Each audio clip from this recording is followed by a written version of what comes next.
Hey everyone, I'm Michael Short. Let's go outdoors. Well, we're down on the banks of the North Saskatchewan River where for many anglers it's pike, walleye, and even goldeye that are the species of interest. But today something a little bit different. We're targeting species of fish that are, well, shall we say, a little less desirable? We are fishing for what we could call underappreciated fish species. That is a term that's actually used by some fisheries managers. So that would include bottom feeding species, or what we would generally categorize as suckers. 6 species there: long-nosed sucker, white sucker, plain sucker, which is an interesting fish, rare, recently reclassified. The taxonomy now separates those, what we used to call mountain suckers, into a plains sucker, this side of the Rockies, and a Cordilleran sucker on the BC side. And then there's short-haired red horse, which are pretty abundant, beautiful fish as well, in the spring especially, bright red fins on a silver fish.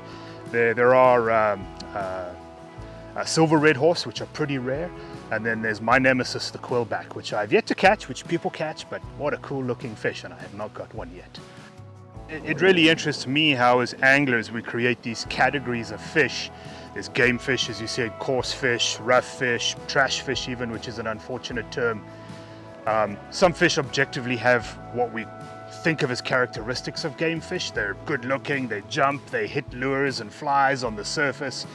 But we tend to value certain fish as game fish, and we invest ourselves into it, and we spend time and money, and we actively pursue them. And the more we do this, the more we elevate them, and the more we consider them to be more virtuous fish than others, which we relegate as trash fish. And it's often those categories are a little bit arbitrary, because a lot of these fish are really interesting fish to catch and really fun to catch as well. I love fishing. I absolutely think that the diversity of species in the river and the diversity of methods that you have to be able to adapt to catch them, it's a wonderful experience. And it's not driving 3 hours to the northeast region of the province to try to catch some fish. This is a 10 to 15 minute walk from my house.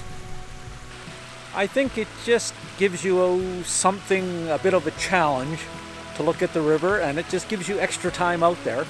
And I kind of equated a lot to like hunting. You have to put your hours in. I enjoy the hours out here, and it gives you a reason to come down and keep going. You know, I think beauty's in the eye of the beholder in the North Saskatchewan. Sure, we're in Edmonton, and there's a little bit of litter, which is unfortunate, but it's a very, very interesting ecosystem, and I certainly wouldn't call it ugly. Slightly turbid water. It's not the crystal clear water of the mountains, but it is fairly turbid down here once you get into these lower reaches of the river. It's just how it is. So here is hoping your next angling adventure, maybe you expand your horizon a little bit and try a different species of fish that you may have not given thought to in the past. Just remember to treat it with respect and get it back into the water the same way you would any other fish. Till next time, take care everyone. I'm Michael Short. Let's go outdoors.